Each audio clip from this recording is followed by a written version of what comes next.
Hello, everyone. Thanks for joining us today. I'm from Registration LLC, and I'll be sharing important details about electronic logging devices, or ELDs. It's great to have you all here in this webinar as we honor the hard work and dedication of truck drivers. We want to make sure you have the right information about ELDs. First, some quick notes. We'll have all your questions answered at the end of this ELDs webinar. So please write your questions in the comment box and we'll get back to you. I am Scott. I have worked in various corporate compliance departments, and I'm here to discuss the role in supporting the trucking industry. As a carrier, your mission is to enhance road safety by reducing crashes involving large trucks and buses. Commercial motor vehicle drivers face daily challenges. Registration LLC works to help you understand the safety standards across the industry, which includes setting training requirements for new drivers and offering educational programs. If you as a driver or company get a violation, you could be identified as posing a risk. There are government systems like the Safety Management System and the National Drug and Alcohol Testing Clearinghouse to support this effort. Most truck and bus companies, along with CDL holders, prioritize safety and adhere to regulations. You are essential to the economy, and we recognize your commitment in watching this webinar for improving safety in your business.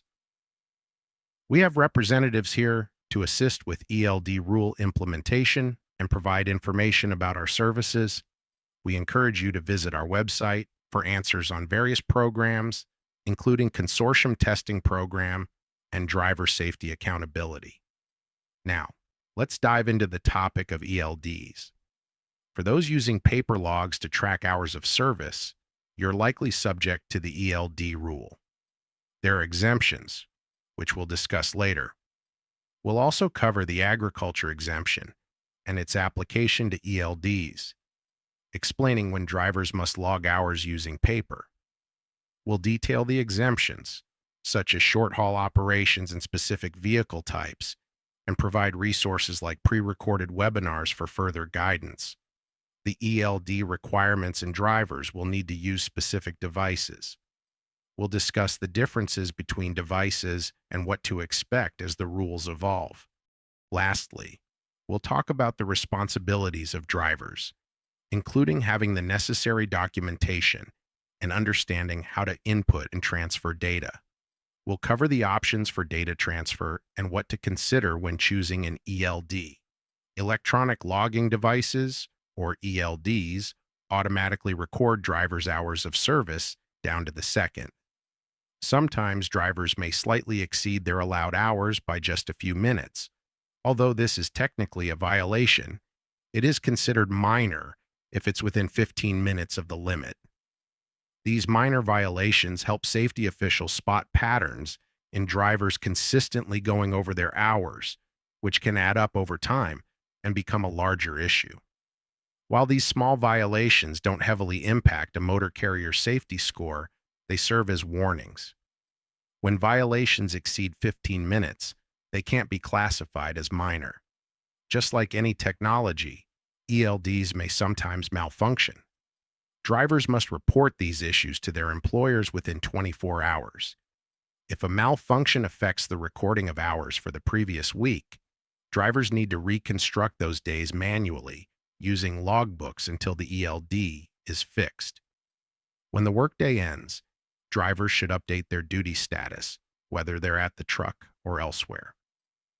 It's important to decide if drivers can change this status remotely or if they must return to the truck to do so.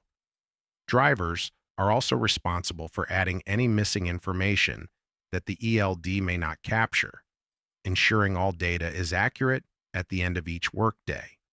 They must submit their duty records every 13 days, and any edits made to the logs require recertification. While motor carriers can request edits, drivers have the right to decline them. However, it's important to address these edits promptly to avoid potential violations. Motor carriers must keep records of duty status for 6 months, whether electronically or on paper if there's a malfunction. They also need to maintain a list of users, including drivers and support personnel.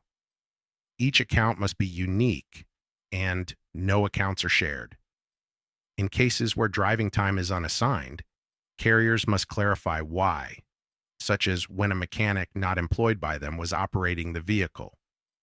It's beneficial for companies to have policies addressing unidentified driving instances, ensuring drivers know when to log in and out. Carriers can edit ELD data, but drivers must approve these changes. Driving time cannot be reduced unless a co-driver is involved. During compliance reviews, a sample is reviewed rather than all records. Motor carriers should ensure their ELDs are in working order, and any malfunctions must be reported within 24 hours. They have 8 days to fix the issue, with the possibility of requesting an extension. The use of certain devices until a specific deadline, after which ELDs will be mandatory, especially if fleet sizes increase. Companies need to understand how to integrate these changes, especially if their operations take them across state lines or involve specific exemptions.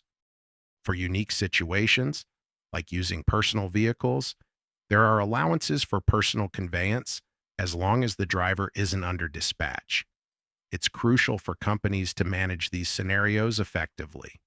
If there are any questions, our team is here to provide answers and guidance. We encourage you to use our resources online, where you'll find materials and training to help navigate these requirements. Your dedication to safety and compliance is vital, and we're here to support you in any way we can. Or, if you need assistance with a drug consortium for your new drivers, please call 866-477-0707 or visit us at FMCSA registration.com